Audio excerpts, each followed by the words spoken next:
la magia comincia a diventare a quel punto una faccenda tecnica, molto più tecnica.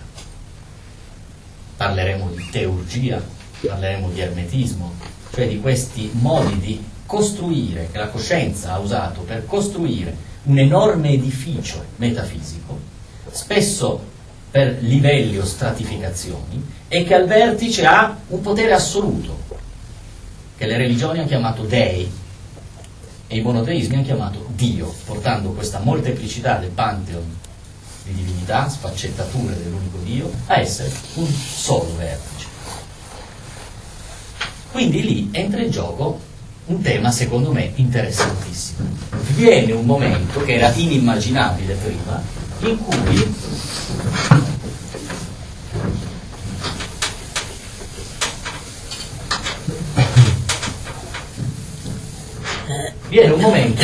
a fianco alla parola magia, che continua ad occuparsi della natura, visibile o invisibile, con un intento manipolatorio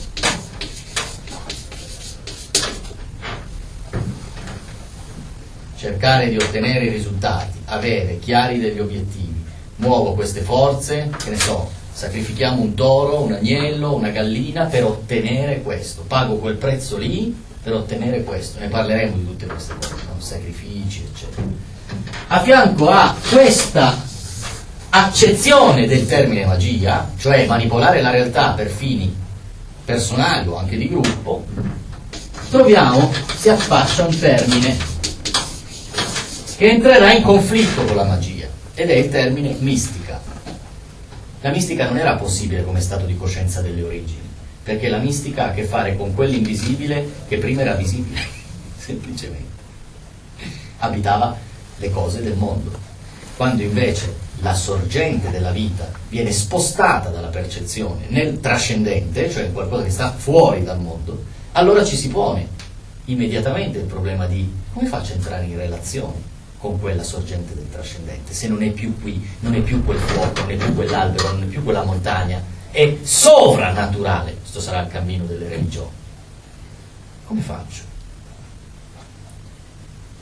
Si passerà gradualmente, si affiancherà la magia manipolatoria, così concreta, così vissuta in maniera, diciamo, schietta. Mi serve questo, datemelo, vi do questo. Da quel tipo di magia si arriva invece a introdurre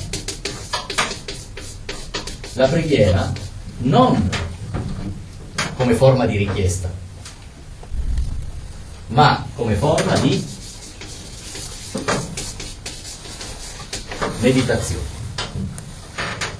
Non la preghiera che esige dalle forze invisibili un risultato, ma una preghiera che serve a allungare, assottigliare e rendere invisibili alcuni aspetti della mia coscienza al fine di avvicinarli alla sorgente del trascendente, cioè a Dio, detto in una parola più semplice. Il tentativo che a un certo punto è stato portato avanti da alcuni uomini è stato identificarsi in Dio. Quella si chiama mistica. È curioso che questa parola venga, come magia viene da Mog, che vuol dire potere, mistica viene da Muo, che significa chiudere. Chiudere o sigillare. È la stessa identica radice etimologica che forma l'italiano muto. Perché chiudere o sigillare? Chiudere che cosa? Se pensiamo ai percorsi mistici e a quel poco che di magico possiamo rinvenire nei percorsi mistici, l'alchimia ci insegna molto di questo. Quando l'uomo comincia a chiudersi, cioè a chiudere i propri sensi, non soggiacendo continuamente alle tentazioni dei desideri circostanti, allora e solo allora la frattura tra psiche e mondo si farà incurabile o quasi. Il mio sguardo non sarà più catturato dalle cose che mi circondano, come si prega, come prega un mistico, che tipo di meditazione, la meditazione come si conduce? Ad occhi chiusi, quindi chiudo le serrande che mi collegano alle distrazioni, verranno chiamate così, del mondo esterno, e le attenzioni della mia mente, siccome non vedo là fuori, si porteranno dentro, si convertono e comincerà un insieme di esperienze che poi sono state anche classificate in molte culture, profondissime, di incredibile bellezza e complessità, che appartengono in particolar modo alla sfera orientale, almeno inizialmente, con alcune eccezioni interessanti, il caso dell'esicasmo bizantino. Comunque, anche in Occidente esiste la mistica mediante la preghiera, che è il modo di sigillare, di chiudere il rapporto che la nostra coscienza intrattiene con quelle che verranno chiamate tentazioni o vissute come tentazioni. E se io non porto energia là fuori, non disperdo, e quindi avrò più energia da concentrare dentro e verso l'alto, che è dove interessa andare al mistico. Così cominceranno tutte quelle filosofie o filosofie religiosi o religioni che ti dicono: la vera vita non è qui, la vera vita è altrove. Qui, in questo temporaneo oscuro legame con le forze della materia, c'è il peso, c'è la punizione, c'è l'esilio, c'è la caduta, c'è la cacciata, c'è qualunque cosa, ma è temporaneo. Il vera vita dopo la morte, se smetti di reincarnare. E allora da lì la mistica, come ramificazione della religione, aprirà un vero e proprio conflitto con la magia, e avremo due teste: una, quella dei maghi, che verranno perseguitati dalle religioni di fatto, e quella di chi continua ad occuparsi di trovare i metodi per ottenere dei risultati, e spesso questo interagendo direttamente con le forze della materia e le forze della natura: magnetismo, elettricità, fascinazioni, tutto per far sì che la volontà sia in grado di manipolare qualcuno o qualcosa. Mi riesco a spiegare? L'altro grande ambito, quest'altra grande categoria, più ispirata dalle sorti di quello che viene chiamato spirito, è quello invece di chi porta queste forze oscure non verso se stesso, ma o le abbandona direttamente e si proietta verso l'alto, oppure cerca di farle convergere verso una identificazione con l'invisibile. E mistica e magia per lungo tempo non erano conciliabili. Ora, molte delle cose che i maghi, fin qua ci siete abbastanza? Riuscite a starci dentro? Molte delle cose che i maghi dell'antichità hanno cercato di ottenere, in fondo abitavano nei desideri dell'uomo. Per esempio, vi faccio un esempio stupido ma concreto. Tutti avete letto, quando eravamo a scuola, tutti avete letto le poesie d'amore, i trovatori. Le poesie d'amore spesso rasentano il linguaggio mistico. Vi siete resi conto che la donna amata diventa un'immagine così idealizzata, no, in questi poeti, da essere trattata dalle parole che la descrivono, che descrivono il rapporto del desiderio nei suoi confronti, alla stregua dell'irraggiungibilità di una dea o di un dio, giusto? Ovviamente, se nel 1500 o nel 1200 i nostri Petrarca o altri avessero avuto Skype, quella poesia non sarebbe mai nata. Il desiderio di colmare una distanza non colmabile fisicamente tra quella che ho visto e con cui ho parlato una volta, che mi è rimasta in testa e non so neanche dov'è, non so se è viva, non so se è morta, non so niente, allora il desiderio cosa fa? Si innalza e pesca, non potendo pescare là fuori, pesca da dove? Pesca da quell'immaginazione che viene come una brace che diventa fuoco, viene riattivata dal mio desiderio, che i greci chiamavano eros, dal mio desiderio di, per esempio, rivederla, ricongiungermi, amarla, eccetera, eccetera. Questo desiderio è una spinta sottile, ma vorrei che si capisse che è un'energia, vorrei che si capisse che il desiderio è un'energia. e che anche se buona parte delle religioni votate a un certo tipo di mistica, o una parte della mistica votata a un certo tipo di religioni, ha condannato i desideri, anche se siamo passati attraverso filosofie profondissime come il buddismo, che stigmatizza il desiderio e lo identifica come la causa dei nostri disagi, se non avessimo avuto quella lacuna, e quindi quella forza o energia, non avremmo avuto buona parte dell'arte, che rende belle, non necessariamente utili, belle alcune delle nostre giornate o serate, se mi va di leggere la poesia o di guardare un quadro o ascoltare un certo brano musicale. Quel desiderio, quell'incolmabilità è un'energia, non è visibile, ma produce effetti visibili. L'arte è un esempio. Questo desiderio, immaginiamo che questa energia, se prendiamo una legge che ci spiega che in natura nulla si crea, nulla si distrugge e tutto si trasforma, quindi se proviamo a dare anche uno sguardo un po' scientifico a questa faccenda, possiamo pensare che i desideri sviluppati dall'umanità nel corso di 100.000 anni, dico 100.000 perché l'Homo sapiens ha una storia di quasi 200.000 anni, possiamo immaginare che questi desideri, anziché abortirsi, arrotolarsi su se stessi o scomparire, abbiano nutrito quella cosa che Jung a un certo punto ha chiamato inconscio collettivo, che è una bella espressione per dire un plasma invisibile che connette tutte le coscienze dei viventi. Una specie di logos che è il retro delle stanze della nostra coscienza, la porta sul retro. Tutte connesse. Immaginate che questi desideri abbiano nutrito qualcosa lì dentro. L'inconscio collettivo avrebbe potuto funzionare come un grande grembo che accoglie e viene fecondato da queste eiaculazioni sottili, che sono i desideri. Che cosa succede?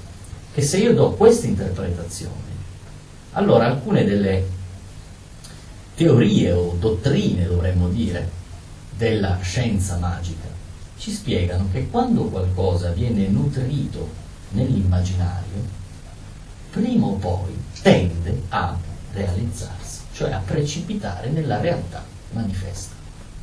Questa è una sorta di legge magica e Jung, pur non seguendo pedestremente questa legge magica, dice qualcosa di molto simile parlando dell'attivazione degli archetipi nell'inconscio collettivo e del loro manifestarsi nella psiche collettiva. Tecnicamente gli archetipi, secondo Jung, sono i tessitori di quella che noi chiamiamo storia contemporanea, cioè di quella che chiamiamo storia, ma oggi sarebbe quella contemporanea. Questi grandi desideri possono essere stati l'accumulo di energia in alcuni centri o focus, che la tradizione chiama egregore, un termine che forse alcuni di voi avranno sentito, che ha un'etimologia simile a quella di aggregato. Mette insieme 100.000, 200.000, 300.000 forme pensiero sostenute dal calore delle emozioni per tot secoli e hai una specie di embrione astrale pronto prima o poi a storicizzarsi, cioè a precipitare sul piano storico. Vi è chiaro questo? Una specie di schemino, no? Dai nostri cuori, dalle nostre passioni si concentra qualcosa, questo qualcosa prende una forma quasi plasmatica e questa forma nel tempo precipiterà traducendosi sotto forma di esperienze, eventi o invenzioni. Molti dei sogni dei maghi si sono realizzati nel corso dei millenni e a realizzarli è soprattutto la tecnologia, o diciamo, passo prima, la tecnica. Molte di queste spinte, il conato si chiama così, mi spiace, il conato ad andare verso qualcosa, cioè quindi la potenza del desiderio, riesce a un certo punto a far sì che nel logos collettivo, nell'immaginario collettivo, appaia, magari non di colpo, un elemento che riesce ad avvicinare la realizzazione di quel desiderio. Parlare a distanza, vedere a distanza, percorrere delle distanze chilometriche in pochissimo tempo, sono state non solo i sogni dei maghi, sono state anche le facoltà extraordinarie degli yogin, cioè dei praticanti di yoga. Chi ha studiato le cosiddette siddhi, cioè gli 8 poteri, vede che diventare o vedere nell'infinitamente piccolo, diventare o vedere nell'infinitamente grande, microscopi, telescopi, eccetera, sono la traduzione nella realtà accessibile a chiunque delle spinte, dei desideri di milioni di uomini nel corso di millenni. Chiaro? Quindi è possibile porre, e molti l'hanno fatto in maniera secondo me intelligente, una stretta relazione tra la magia, intesa come ciò che poggia saldamente sul desiderio. Ecco perché parlavo di manipolazione della realtà. È brutta sta parola, me ne rendo conto, ma noi non dobbiamo mai cadere nel tranello di concedere qualcosa all'uso percepito del linguaggio. Quindi usiamo la parola manipolazione esattamente come in realtà uno che ha un dolore muscolare può andare a farsi manipolare da un osteopata o da chi lo sa. E in quel caso la parola manipolazione diventa improvvisamente bella. Questi sogni, poggiando saldamente su questi desideri, hanno dato vita alla tecné e poi soprattutto alla tecnologia. E vi sono alcuni grandi ambiti del sapere o della conoscenza umana dove possiamo intuire alla base qualcosa di magico. Esempio, uno dei grandi crucci dell'umanità è stato come fronteggiare una malattia. Inizialmente, in assenza di qualunque cosa, a una certa malattia corrisponde quasi infallibilmente la morte. Poi qualcuno ha cominciato a aprire i corpi e a rendersi conto come eravamo fatti dentro. Qualcun altro, approfittando dei prigionieri, ha cominciato a fare degli esperimenti e scoprire che forse dei canali di energia ci mappano e possiamo stimolarli con degli aghetti. Qualcuno ha scoperto che il potere del principio attivo, diremmo, di determinate piante, erbe, è in grado di interferire con la nostra fisiologia, abbassando, alzando temperature, pressioni e togliendo dolori, eccetera, eccetera. Il grande sogno dell'immortalità prima è stato anticipato dal grande sogno della longevità. C'è stato un lungo periodo per cui l'obiettivo principale era riuscire a superare i 50 anni e diventare così estremamente vecchi, per quello che poteva essere detto. E possiamo dire che la scienza medica e la farmacologia rappresentino uno dei grandi saperi a cui la magia ha dato un enorme contributo nel corso del tempo. Ed è così. È sufficiente prendere un testo del Tao anticamente oppure l'Atharva Veda, il secondo dei Veda, per rendersi conto di quanto di quelle formule magiche venissero usate, affiancate ai principi attivi di determinate piante, per la cura delle persone. Per esempio. Così come un altro grande terreno, sicuramente importantissimo, è quello di un'altra arte che ci piace un po' meno per ovvie ragioni e che si chiama guerra. Anche quello è un incredibile terreno su cui il potere dei maghi si è tradotto in qualcosa di estremamente concreto. Fuori dalle logiche di la guerra è bella, la guerra è brutta, e ovviamente noi non siamo deficienti da ragionare solo in questi termini, la guerra è sicuramente una delle leve che ha fatto e continua a fare la storia, e dietro la guerra ci sono una serie di... Ecco, vi cito un esempio concreto. C'era un autore di fantascienza, e anche la fantascienza è interessante, no? Un immaginario collettivo che anticipa delle cose, magari di qualche decennio o addirittura di un secolo. Un autore di fantascienza che, se non ricordo male, si chiamava Clarke, che all'inizio del 1900 scrive in uno dei suoi libri, scrive che la tecnologia del futuro non sarà distinguibile dalla magia. Lui lo scrive all'inizio del Novecento, non c'erano né i CD, né le macchine elettriche, né internet, però lui, con uno sguardo che anticipa quasi quello che accade un secolo dopo, dice: la tecnologia del futuro non sarà distinguibile dalla magia. E oggi, in effetti, se uno potesse buttare improvvisamente uno sguardo dal Novecento a oggi senza aver visto tutto questo sviluppo, resterebbe sconvolto di quello che è successo nel nostro secolo scorso, perché il secolo scorso è stato incredibile come accelerazione da questo punto di vista. Pochi anni fa, quando è iniziata la cosiddetta guerra al terrorismo, come al solito all'interno di chi si occupa di strategia militare si cerca di giocare d'anticipo e di immaginare quindi quello che potrebbe accadere in una prossima guerra, perché devi essere sempre un passo avanti, secondo una dottrina del 1600 tirata fuori da un certo francese che dice che gli equilibri del mondo si basano sulla superiorità militare. Ed è tutt'oggi così. Guardate come oggi un paese che sta cercando di costruirsi l'atomica, nel momento in cui si sa che se l'è costruita, diventa difficilmente attaccabile, a meno di pagare dei prezzi altissimi, per esempio. Su questo si poggiano degli equilibri che viaggiano ben al di sopra delle nostre teste. Me ne rendo conto quanto siamo piccoli e poco importanti di fronte a queste cose, ma queste cose fanno la storia anche nostra. Che noi possiamo scendere in piazza o meno e interessarcene o meno, ci passano sopra, ma ci muovono con esse.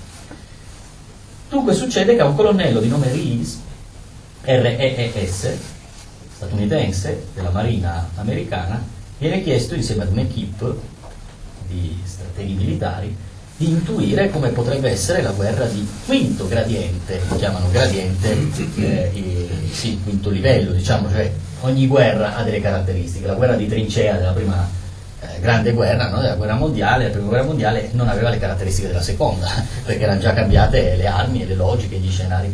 Oggi con la guerra al terrore, per esempio, il grande problema è stato, ma dall'altra parte non c'è un esercito riconoscibile come esercito. Se non c'è la differenza tra il civile e il militare, che tipo di guerra devo fare? E non c'è una potenza bellica paragonabile a quella di chi ha i missili, i razzi, i carri armati, no, le tecniche di guerriglia è tutta un'altra cosa, è un altro scenario e si chiama di quarto gradiente. Quella di quinto gradiente quindi deve essere immaginata adesso. E chiedono al colonnello Rees di immaginare la guerra di quinto gradiente e produrre una relazione. E che cosa fa il colonnello Rees? Questo lo potete scaricare da Google, sebbene in inglese. Inaugura la sua relazione citando Clarke, cioè l'autore di fantascienza, e citando quella frase, solo che la modifica parafrasandola leggermente, e dice: la guerra di quinto gradiente non sarà distinguibile dalla magia. Dicendo questo, il colonnello ci comincia a prospettare uno scenario in cui la guerra del futuro non sarà combattuta, la prossima guerra, con i missili, i razzi, le bombe, eccetera, ma solo attraverso l'uso, per esempio, si chiamano cyberattacchi, no? Cioè attraverso internet e l'uso della rete, l'uso del virtuale, tu puoi paralizzare un paese. Per esempio, se uno avesse un esercito addestrato in questo, potrebbe in un attimo polverizzare tutti i dati bancari di un paese, facendo sì che nessuno sappia più risalire a quanto ha e chi ha in ciascuna banca. Questo che cosa significherebbe di colpo? Fine del sistema sociale. Oppure si potrebbe intervenire su invertire tutti i semafori che dirigono tutto il traffico, non solo automobilistico, soprattutto quello che conta, tipo dei treni, per esempio, delle ferrovie. Si potrebbero mandare in tilt tutti i sistemi di comunicazione e senza sparare in quel caso un missile tu avresti come risultato la fine e il crollo di un intero sistema. Questo perché Rees è interessante? Perché annuncia questo citando quello che Clarke un secolo prima aveva detto a proposito della tecnologia del futuro. Allora vediamo che la magia anche oggi viene usato come termine per rapportarci a qualcosa che continua a avere le sue aree di mistero, almeno nella percezione dell'uomo comune, perché poi esistono delle piccole sacche o bolle di persone che si occupano di questo, faranno i loro esperimenti, le loro sperimentazioni, su di esse vige il segreto, esattamente come in un ordine iniziale. Ci sono dei gradi alti che attraverso il segreto manipolano le conoscenze, le tecniche di determinate conoscenze. Chi invece è all'inizio di un percorso aspira magari a quel grado, a quel livello, ma non può manipolare le stesse conoscenze e comunque quello che impara sarà vincolato sempre dal segreto. Una volta, e ancora oggi in molti luoghi, uno sciamano, se voleva sapere, per esempio, se tu stai tramando contro di me, faceva una bella invocazione, chiamava uno spirito e attraverso le tecniche magiche mandava quello spirito da te e te lo appiccicava alla coscienza. Poi di notte, dormendo, nei sogni, lo spirito mi dice quello che tu pensi, quello che tu vuoi, quello che tu desideri e quello che tu trami eventualmente contro di me. Come si chiama questo? Spionaggio. Questo è spionaggio, solo che ovviamente noi nel corso del tempo abbiamo assistito poi, al posto degli individui mettete le grandi aziende oppure mettete interi paesi eccetera, e abbiamo degli agenti, no? Che funzionano esattamente come quegli spiriti e che muovendosi nell'ombra, camuffandosi, mascherandosi, non sembrando quello che sono eccetera, cercano di raccogliere informazioni. E se esiste uno spionaggio esiste un controspionaggio, perché ovviamente se lo sciamano manda uno spirito a un pirla qualunque, quello non sa neanche di averlo addosso, ma se lo sciamano, che si deve preoccupare non del pirla qualunque ma di un altro sciamano, manda lo spirito a quello lì, quello potrebbe accorgersene innanzitutto e prendere contromisure necessariamente e magari controbattere con l'invio di un altro spirito, con una controazione. Potrebbe sembrare di fuori quello che sto dicendo, ma è una lettura che cerca di far convergere alcuni aspetti della realtà quotidiana con quello che è stato il grande percorso storico della realizzazione dei desideri, perché è in questo che abita la magia ed è su questo che poggia.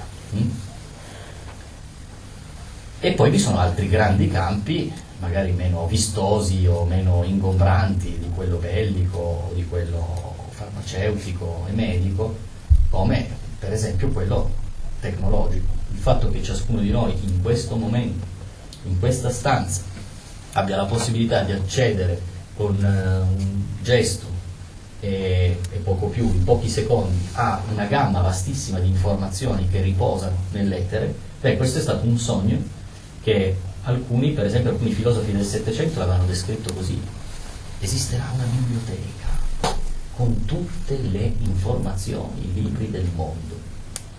Ma non difficilmente quell'uomo immaginava una biblioteca come un luogo fisico da qualche parte nel mondo. Forse nella sua intuizione, nella sua immaginazione, 300 anni fa, circa, un po' meno, ha immaginato un non luogo della condivisione del sapere e soprattutto della accessibilità a questo sapere. Cosa che oggi è entrata nelle nostre vite, ma come sempre accade, quando qualcosa di grosso entra nelle nostre vite, innanzitutto siamo capaci di perdere la meraviglia anche su questo in poco tempo. Mi abituo a maneggiare lo strumento che mi consente quello e nel giro di poco tempo la puzza di miracolo, no? Non c'è più. Sì, si perde in fretta. Cioè io dovrei resuscitare il mio bisnonno, metterlo qui oggi per vedere la faccia sorpresa facciamo una chiamata Skype a mia mamma in Spagna, per esempio. E noi invece, vivendolo, siccome noi siamo la riscrittura della narrazione storica nel momento in cui questa narrazione si compie, noi siamo contemporaneamente sempre sia gli agenti coinvolti nel progresso, nelle cose, eccetera, sia gli osservatori. Siamo contemporaneamente gli attori e gli spettatori. Capite? Siamo in questo doppio ruolo. Oggi però uno dei problemi che incontriamo è che se voglio tornare a questo splendore, a questa meraviglia, o ai residui di questo splendore e questa meraviglia, dovrei tornare ad abitare il mondo.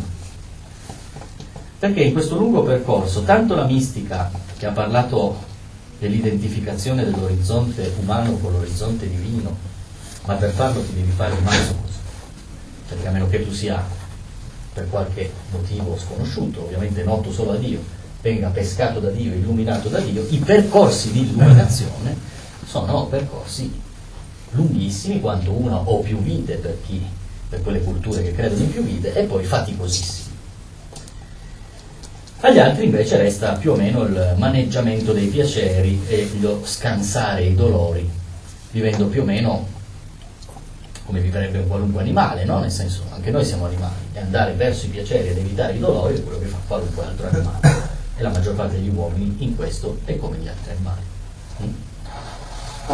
E sia la mistica, dicevo, sia quel tipo di magia che ha manipolato la realtà, ha finito per creare l'individuo come una sfera chiusa, a sé stante, separata dal mondo, e che può attingere dalla realtà esterna quello che gli serve ed eventualmente donare alla realtà esterna quello che reputa possa essere ancora una volta utile a qualcuno.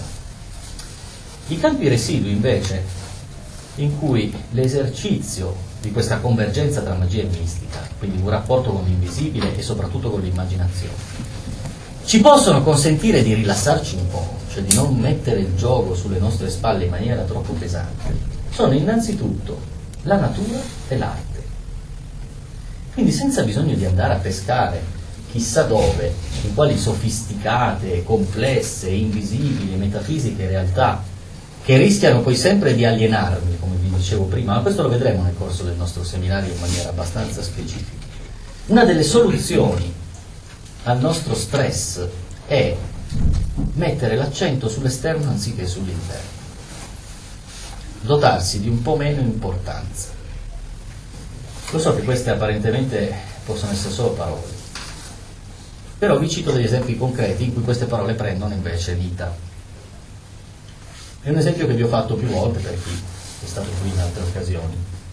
Andare a un museo, a una mostra, passeggiare tra quadri o sculture o fotografie o quello che è, guardare inizialmente con quella voglia, guardare con quella voglia di sapere, carpire, portare a casa i segreti di quell'opera d'arte, cosa voleva dire quell'artista, cosa intendeva, cosa celava. Però in un museo, in una mostra, ci sono sempre le poltroncine o le panchine, giusto? Tu sei lì per 2 o 3 ore, tecnicamente non stai facendo un cazzo, sei in piedi, passeggi ai 2 metri all'ora, no? Guardi, ma ti stanchi, a tal punto che c'è bisogno delle panchine, delle sedie o delle poltrone, perché in ogni museo che si rispetti, in ogni mostra ci sono le poltrone. E ovviamente uno dopo un po' deve chiedersi perché. Cioè io a un certo punto me lo sono chiesto, ma perché mi stanco così? Che non sto facendo niente. Io 2 ore in casa potrei fare la stessa cosa fisicamente, tipo essere al telefono con uno e passeggiare, no? Così per la casa. E quando ho finito la telefonata non sono spompo, a meno che dall'altra parte non mi abbiano spompato per altri motivi. Ma intendo dire che se sono stato magari al telefono con la persona che ami, bla bla bla, insomma, se attacchi la telefonata non hai bisogno di sederti un attimo. Il fatto di stancarsi in un museo, secondo me, è interessante come esperienza, perché è uno di quegli esempi in cui di fronte a un'opera inizialmente non ti stanchi la prima ora, ti stanchi dopo un bel po'. Quando? Allora inizialmente tu guardi le opere e pensi, guardando quell'opera cerchi subito il cartellino, questa l'ha fatta Tizio in quell'anno, viene da questo museo e magari mi dà anche 2 indicazioni, voleva dire, no? E sono contento. La mia mente, la ratio predatrice è soddisfatta, passiamo a quello dopo. Poi i cartellini non bastano più, perché comunque nessun cartellino, nessuna didascalia è in grado di esprimere la profondità dell'opera. C'è una differenza abissale tra un cartellino che mi presenta l'opera o la colloca in uno spazio-tempo e dà un nome all'autore e quello che invece è la profondità dell'opera.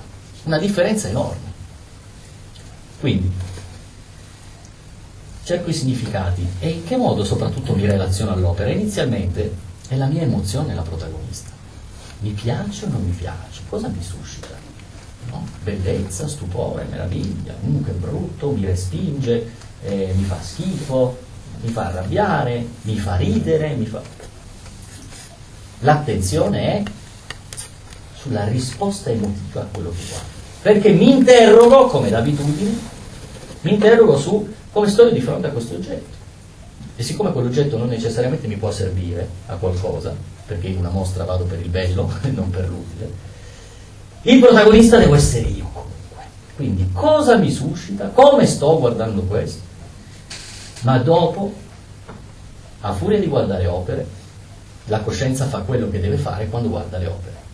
Esce dalla prigionia e dal protagonismo dell'io e comincia a essere preda dell'esteriorità. Non sei più tu il predatore che si porta a casa i segreti di quel che guarda, sei tu preda dell'opera. L'opera ti giudica in un certo senso, è lei che ti guarda e non tu che la guardi. È ustionante e l'esperienza di quell'immagine, fosse anche in 3D come una statua, una scultura, la potenza di quell'immagine è ben diversa da quella di un cartellone pubblicitario, cioè non avresti lo stesso effetto guardando la tele o stando davanti al computer, no, ti asciuga perché quell'opera ha dentro tutta la magia di chi l'ha realizzata.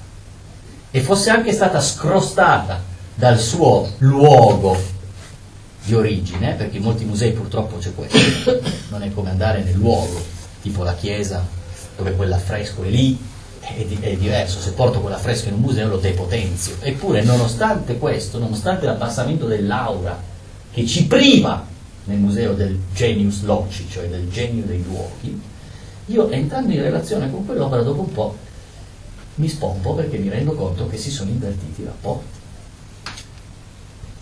È l'opera di cui io sono preda. Allora questo, anche se stanca, in realtà stanca una parte di noi, quella abituata, cioè quella abituale, stanca la parte di noi che è quella attiva nel nostro quotidiano, è quella che lavora, è quella che si relaziona agli altri, al vicinato, eccetera, eccetera. Ma arricchisce altre parti di noi, le nutre. Delle parti di noi che non siamo abituati a toccare. Cioè, vi parlavo prima di dislocamento o delocazione. Cioè io a un certo punto non abito più in me stesso.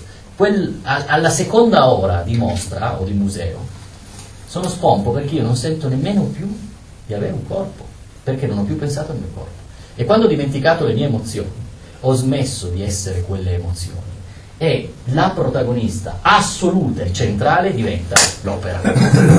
Una cosa simile accade anche in natura, che è una forma d'arte congegnata da qualcun altro, che però riesce a sortire degli effetti molto simili. Difatti, vi chiedo, vi è mai capitato di passare un'intera giornata in un museo? Siete andati in quei grandi musei, Prado, Louvre, oppure agli Uffizi?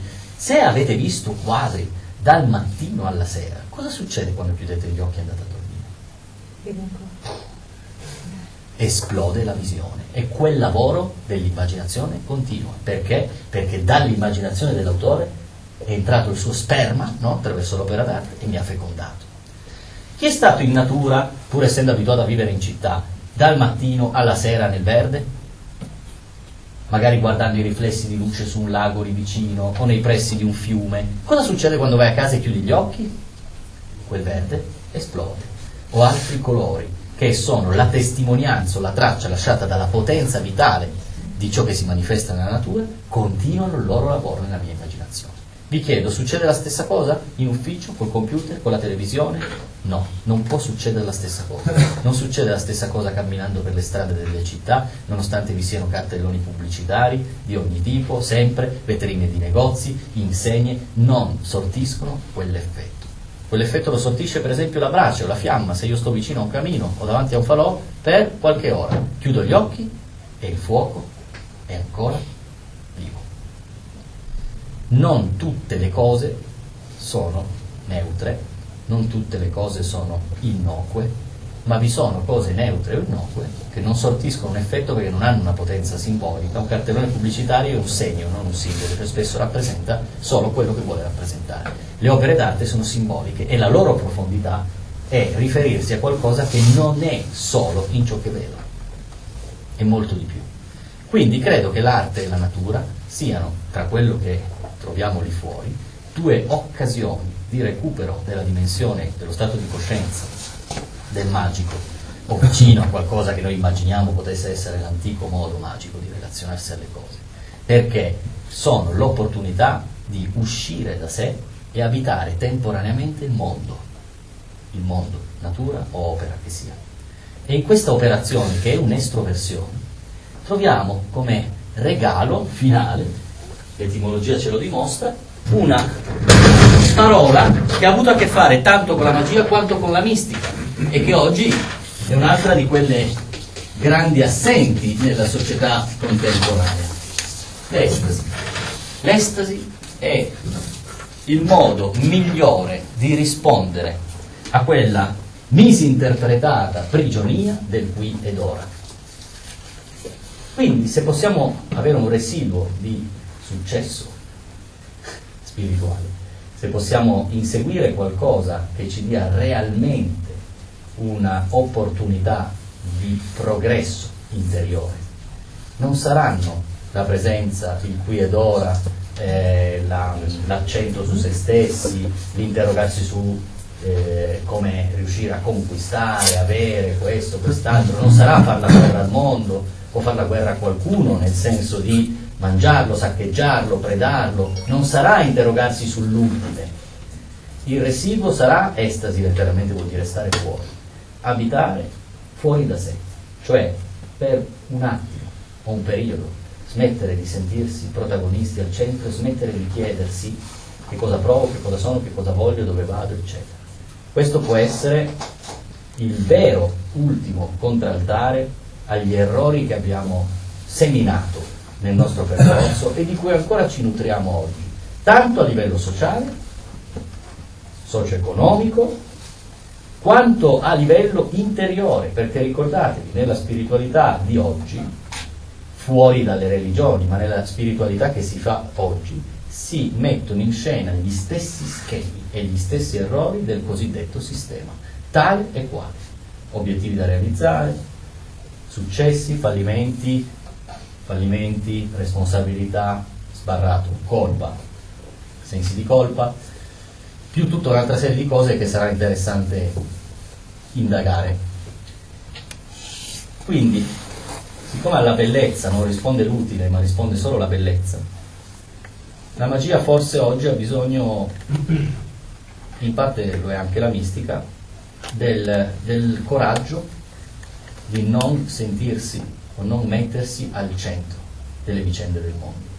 Capisco, perché lo capisco perfettamente, che venendo da secoli oscuri in cui Dio è stato il centro delle vicende del mondo, noi abbiamo avuto circa 300 anni, bisogno di 300 anni per mettere l'accento su di noi e rivendicare la nostra importanza, no? Il ruolo del soggetto.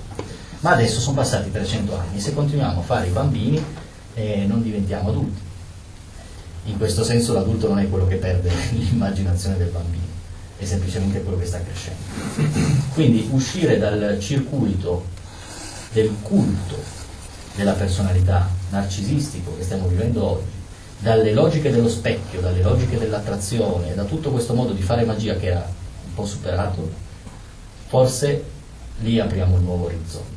E vi do appuntamento, se vi può interessare, al 10 ottobre per questo percorso di 10 tappe che da Oriente a Occidente, dalla mistica alla teurgia, passando dall'Eros ovviamente, fino a dei grandi autori come Aleister Crowley che hanno rivoluzionato la magia solo 100 anni fa, faremo un itinerario e cercheremo poi di portarci a testarsi sulle posizioni che vi ho descritto in quest'ultima mezz'ora, cioè quelle delle sorti della magia e della mistica oggi, dove possono abitare.